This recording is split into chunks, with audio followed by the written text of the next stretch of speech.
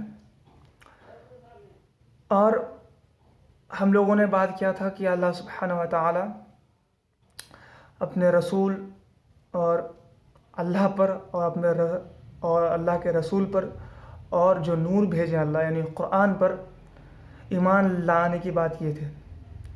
उसके बाद अल्लाह यहाँ पर फरमा रहे हैं कि जिस दिन तुम सब को उस जमा होने के दिन जमा करेगा वही दिन है हार जीत का। यानी किस दिन? अब क़यामत की बात हो रही है, जैसे क़यामत की बात हो ही रही है। अल्लाह कह रहे हैं कि उस दिन यानी क़यामत के दिन जब अल्लाह हम सब को जमा करेंगे, पूरे ह्यूमन काइंड को, हर एक इंसान को, हम आप मिलियंस ऑफ पीपल हम लोग गिन नहीं सकते हैं, मतलब अव्वलीन से आखिरीन, यानी जो पहले से जो आदम अलैहिस्सलाम से लास्ट ह्यूमन बीइंग होंगे, लास्ट, वो सब को अल्लाह जमा करेगा उस दिन। और वो दिन होगा असली हार जीत का। हम लोग दुनिया में अगर कोई चीज़ करते हैं, मतलब कोई एफर्ट डालते हैं, कोई पढ़ाई की तैयारी कर रहा है या कोई काम का, और वो उसमें कोई जीतता है कोई हारता है, बट वो अल्टीमेट जीत हार नहीं है। क़यामत का दिन ये अल्टीमेट जीत हार का है। यानी क़यामत के दिन जो इंसान जीत गया वो सही मायने में जीता, और क़यामत के दिन जो हार गया वो कंप्लीटली हार गया। अगर जस्ट सपोज कि इंशाअल्लाह, अल्लाह से दुआ है कि अल्लाह हम सबको जन्नतुल फिरदौस अता फरमाए। अगर अल्लाह सुब्हानहु व तआला हमें और आपको क़यामत के दिन हम लोग जीत गए, मतलब हम लोग जीतना मतलब अल्लाह की रहमत में हम आ गए और अल्लाह हमें जन्नत नसीब किए, और जो तो हम हमेशा के लिए जन्नत में ही रहेंगे, उससे बाहर कभी नहीं आएंगे, और उससे बाहर आने का मन कभी होगा ही नहीं। अल्लाह ये बात कहते हैं, फरमाते हैं कुरान में कि जब जन्नती लोग जन्नत में रहेंगे तो वो फुल सेटिस्फाइड हो जाएंगे, और उसको वहाँ पर ना गंदी बात करेंगे, ना वहाँ के चीज़ों से उकताएंगे, ना उनसे बाहर जाने का मन करेगा। लेकिन ये हुआ एक साइड, यानी ये जीत के साइड, अल्टीमेट जो जीता, और जो हार गया वो जो क़यामत के दिन अल्लाह ने जिस पर अल्लाह गज़बनाक हुआ, अल्लाह जिसको जहन्नम में फेंका, जिसको अपना अमाल बाएं हाथ में मिला, वो अल्टीमेटली हार गया। अब वो कभी ना हारेगा, यानी अब वो जहन्नम से निकलेगा ही नहीं। हाँ, वो एक्सेप्शन है, वो अलग बात है। कोई मुसलमान अगर गुनाह किया होगा तो जन्नत में जलने के बाद उसको जहन्नम में जलने के बाद उसको जन्नत में लिया दिया जाएगा, लेकिन वो बात हम अलग कर रहे हैं। यह बात हो रही है कि अल्टीमेट अल्लाह ने जिस पर मतलब ये जिन एग्जैक्ट हार जीत का है, जिसको जन्नत मिल गया, जिसको क़यामत दिन अल्लाह ने अपनी रहमत फरमा दी, वो सबसे बड़ा उसको जीत मिला। और जिसको अल्लाह ने जहन्नम दे दी, यानी जिस पर अल्लाह ने गज़बनाक हुआ, वो कभी ज़िंदगी में हारेगा ही नहीं, वो सबसे बड़ा लूज़र है। इसको ऐसे भी कंपेयर कर सकते हैं हम लोग कि हम में से कुछ लोग हैं जो दुनिया में अच्छे काम करते हैं, और वो अच्छे भी हैं, लेकिन दुनिया वालों के हिसाब से, दुनिया वालों के नज़रों में वो बहुत ही छोटा किस्म का और बहुत ही लूज़र है वो। मतलब दुनिया वाले ऐसे इस नज़रिए से देखते हैं कि वो बड़ा लूज़र है, लेकिन बड़ा अच्छा आदमी है। बट क़यामत के दिन वही इंसान जो दुनिया में लूज़र था, अगर अल्लाह ने उस पर रहमत फरमाया ना, तो उससे बड़ा जीत वाला इंसान कोई नहीं हो सकता, कोई भी नहीं। और दुनिया में एक इंसान जो दुनिया में हर कुछ है, पैसा है, शोहरत है, इज़्ज़त है, सब कुछ है दुनिया में, वो जीता हुआ है, सब करियर बना हुआ है उसका, लेकिन अगर क़यामत के दिन उसको अल्लाह की रहमत नहीं हुई, तो वो सबसे बड़ा लूज़र वो कहलाएगा। अल्लाह से दुआ है कि या रब्बुल आलमीन हम सबको दुनिया में भी जीत अता फरमा, और आखिरत में सबसे बड़ा जीत हम सब अता फरमा, आमीन। और अब यहाँ पर हम इस बात को और ब्रॉड करना चाह रहे हैं।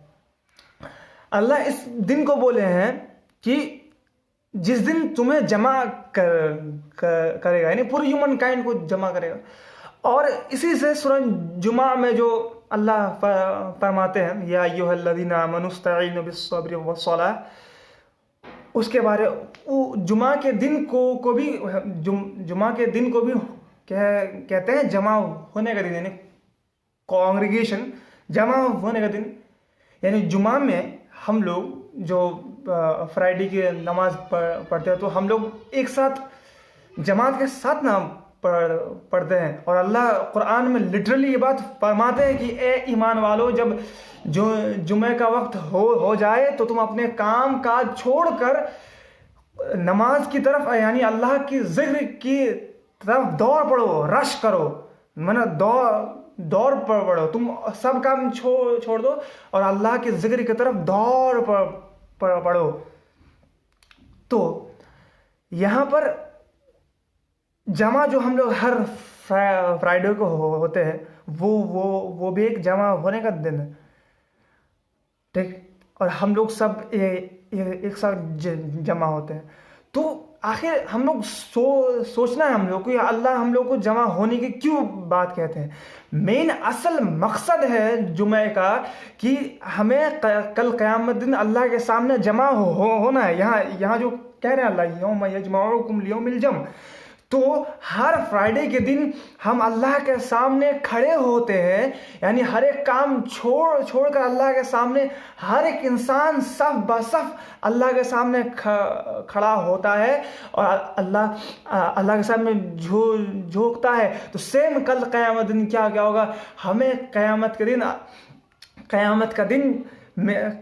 के दिन में सारा काम काज हम भूल जाएंगे। यहाँ तक कि जो अपनी जो हमल वाली औरतें हैं, वो हमल भी गिर जाएंगे। दूध पिलाने बच्चे अपने बच्चे को भूल जाएंगे। यानी सारा इंसान सारा काम काज भूल जाएगा कल क़यामत दिन, और वो रश यानी हशर के मैदान के तरफ दौड़ पड़ेगा।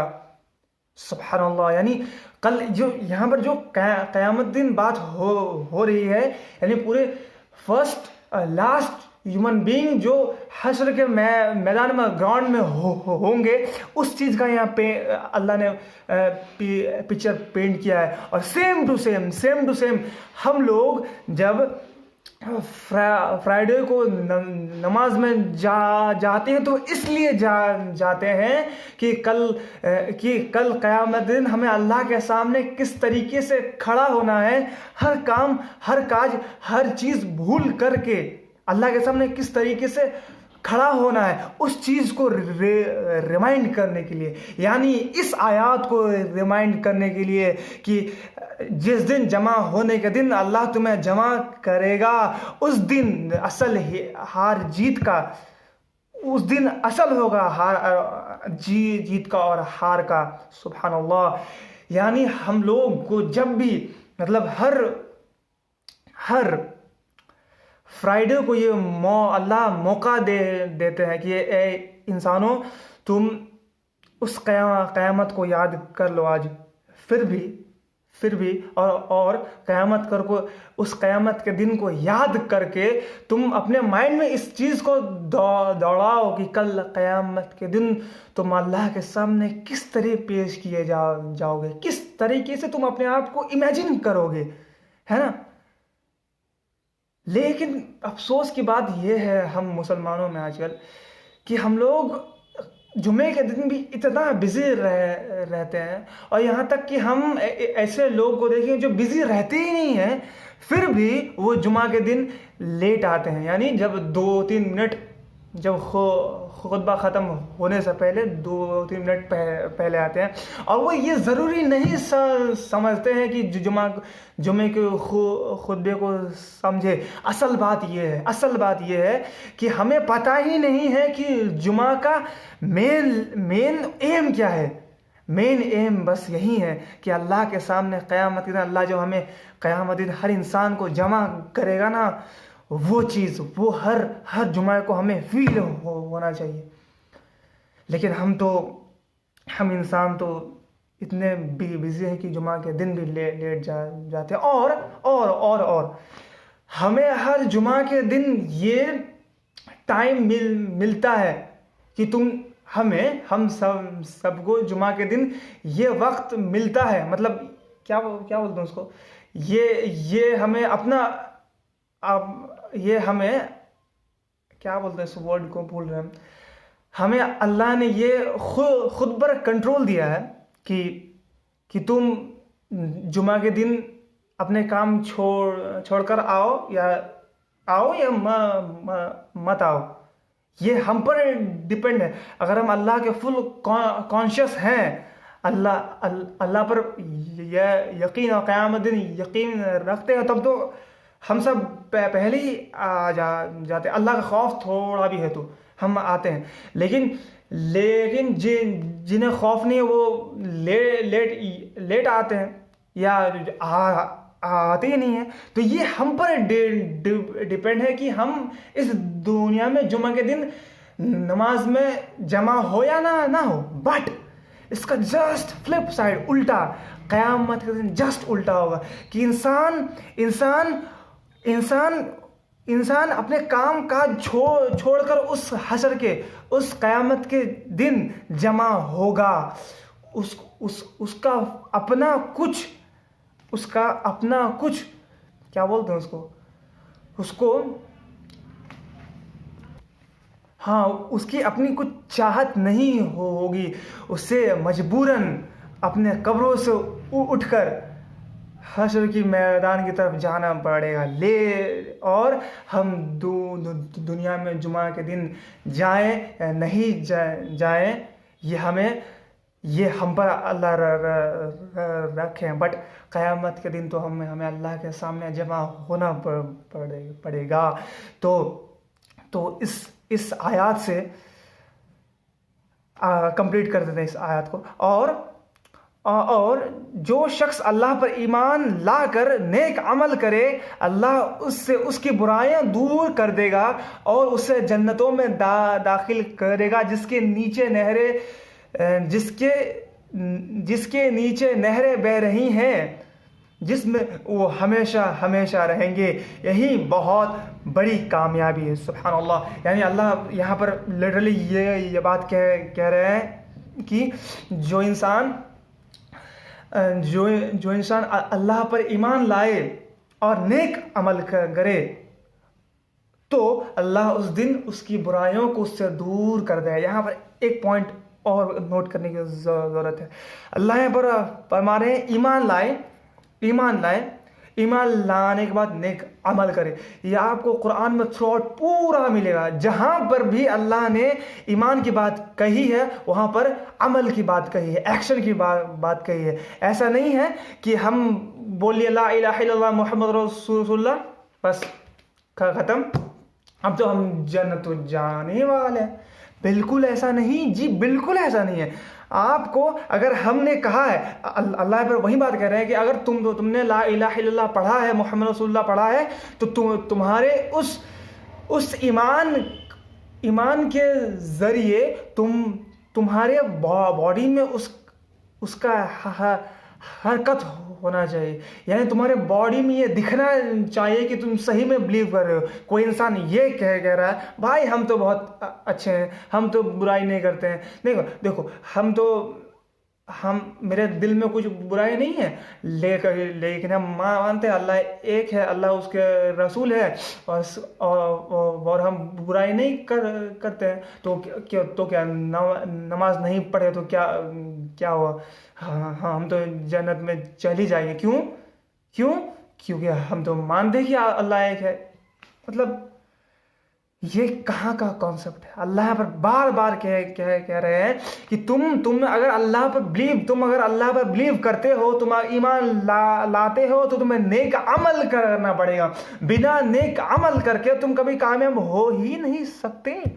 यहाँ पर ये बहुत, हम मुसलमानों को बहुत समझने की ज़रूरत है इस बात पर। हम ये ना कहें। और फ्लिप साइड क्या होता है कि कुछ लोग नमाज पढ़ते हैं, रोज़ा रखते हैं, हज करते हैं, सब कुछ करते हैं, मतलब अच्छे काम करते हैं, लेकिन वो किसी गीबत करते हैं, फिर वो किसी गरीब के माल को खाते हैं, और वो गरीबों पर जुल्म करते हैं, रहम नहीं करते हैं। मतलब यहाँ पर अगर अमल की बात कही गई है तो हम बैलेंस रहेंगे। अल्लाह ने जिस चीज़ से हमें बचने को कहा है उसमें हम बचना चाहेंगे, और अल्लाह ने कुरान में जो कुछ कहा है वो सब हम करने की कोशिश करेंगे। एग्जैक्टली ये बात सही है कि हम 100% कुछ नहीं कर सकते हैं, लेकिन इसका मतलब ये नहीं है कि हम पूरा छोड़ दें। अरे क़यामत की देख लेंगे। सही बात है, हम क़यामत में कुछ नहीं देखेंगे। जो देखेंगे ना, अपना अमाल देखेंगे। सही बात है। तो अगर अल्लाह ने नमाज का हुक्म दिया है कुरान में, तो हमें नमाज भी पढ़ना है। अल्लाह ने रोज़ा का हुक्म दिया तो रोज़ा भी करना है। उसके साथ साथ अल्लाह ने गरीबों पर यानी यतीम के साथ अच्छा सलूक करने को दिया है, तो वो भी हमें करना है। और किसी मिस्कीन के साथ अल्लाह कहते हैं कुरान में, फरमाते हैं ये बात कि तुम्हें मिस्किन को खाना तो खिलानी है, उससे पहले तुम्हें उसकी इज्जत करनी है। अगर तुम उसकी इज्जत नहीं करते तो खाना खिलाना कोई मतलब नहीं बनता, क्योंकि इंसान का इस दुनिया में मेन चीज़ इज्जत है। तुम पहले इज्जत दो, तब उसका पेट भरो। मेन कॉन्सेप्ट ये है।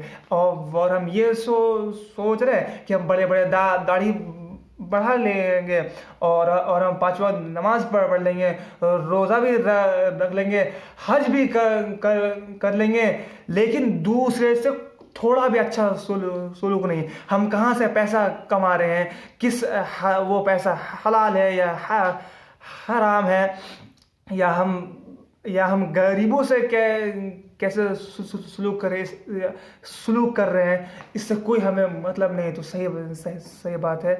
इसका मतलब हम लोग इस्लाम में बैलेंस नहीं है, और इस्लाम का नाम ही है बैलेंस्ड। यहाँ बात ये है। तो कल क़यामत दिन, तो इसीलिए अल्लाह यहाँ पर कह रहे हैं कि तुम अल्लाह पर ईमान लाओ और उसके बाद नेक अमल करो। अगर तुम्हारे पास नेक अमल नहीं है तो तुम भूल जाओ, तुम्हें अमल करना पड़ेगा। और अल्लाह सूरह असर में भी कह गया था, वल असर इन्नल इंसान लफी खुस्र इल्ला लज़ीना आमनु व अमिलुस सालिहात। तुम अल्लाह पर ईमान लाओ, और ईमान लाए और नेक अमल करने की बात कह रहे हैं अल्लाह। और आप सूरह बकरा में अगर आप कुरान पढ़ेंगे ना तो आपको लगभग इंशाल्लाह हर जगह ये ईमान के साथ साथ अमल की बात मिल जाएगी। यानी हमें ईमान के साथ साथ अमल हमारे बॉडी में दिखना चाहिए। और वो अगर कोई इंसान दावा ये कर रहा है कि हम अल्लाह से बहुत मोहब्बत करते हैं बट हमें नमाज पढ़ने की कोई ज़रूरत नहीं है, तो आई डोंट नो उसका क्या क्या क्या होगा। अल्लाह उन सबको और हम सबको है हिदायत दे। तो अल्लाह क्या कह रहा है कि जो इंसान नेक अमल करने के बाद तो अल्लाह क्या क्या करे, क़यामत के दिन उसकी बुराई को दूर कर देगा। इसका मतलब है कि कोई इंसान दुनिया में अल्लाह पर ईमान लाया, नेक अमल किया, उसके बाद इंसान ही ना है, आखिर इंसान ही है, तो ये इंसान से गलती होती ही है। तो यहाँ पर कोई ये क्लेम बिल्कुल नहीं ना कर सकता कि हम अल्लाह पर बिलीव करते हैं और हम नेक अमल करते हैं तो हम कोई गुनाह नहीं करेंगे। ये बहुत गलत बात है कि इंसान कितना भी नेक हो जाए वो गलती कर सकता है। इसलिए ख़ास तौर पर अल्लाह ये बात क्या है फरमा रहे हैं कि बेशक ये हो सकता है कि तुम अल्लाह पर ईमान लाओ, उसके बाद नए अमल भी करो, लेकिन तुम छोटा मोटा या गलती कभी कर बैठे हो तो तुम टेंशन मत लो, अल्लाह क़यामत दिन वो बुराइयों को दूर कर देगा। और उन सबको जो ये 3 काम किए हैं, जो ये 2 काम किए हैं, उसके बाद उसको अल्लाह कहाँ ले जाएगा, जन्नत में दाखिल करेगा जिसके नीचे नहरें जारी होंगी। सुभान अल्लाह। अल्लाह से दुआ है कि या रब्बुल आलमीन हमने जितनी भी बात बोली है या अल्लाह सबसे पहले इस पर हमें अमल करने की तौफीक अता फरमा। और या अल्लाह अगर इसमें थोड़ी भी गलती या कोताही हो गई तो या अल्लाह हम तो बेइल्म लोग हैं अल्लाह, हर तरह के इल्म सिर्फ आपके पास है अल्लाह। या अल्लाह हमें जाने अनजाने में कोई मिस्टेक हो गया तो या अल्लाह हमें माफ़ अता फरमा दीजिए। और आखिर में रब्बुल आलमीन से ये दुआ है कि या रब्बुल आलमीन जो भी भाई बहन इस वीडियो को देख रहे होंगे उन सब को भी इस कुरान पर और ये इस्लाम पर गौर फिक्र करने की तौफीक अता फरमा, आमीन या रब्बुल आलमीन। आखिर में एक बात कहना चाहते हैं आप सबसे कि यहाँ पहले ही आयात में आधा घंटे का आई थिंक 23 मिनट हो गया है, तो इंशाल्लाह अगली आयात को हम लोग दूसरे वीडियो में देखेंगे, वरना फिर कंप्लेन होगा कि बहुत बड़ा वीडियो है। तो यहीं से ख़त्म करते हैं। बारकल्लाहु लना व लकुम फ़िल क़ुरानिल हकीम व नफ़अना व इय्याकुम बिल आयात व ज़िक्रिल हकीम। अस्सलामु अलैकुम व रहमतुल्लाहि व बरकातुहू।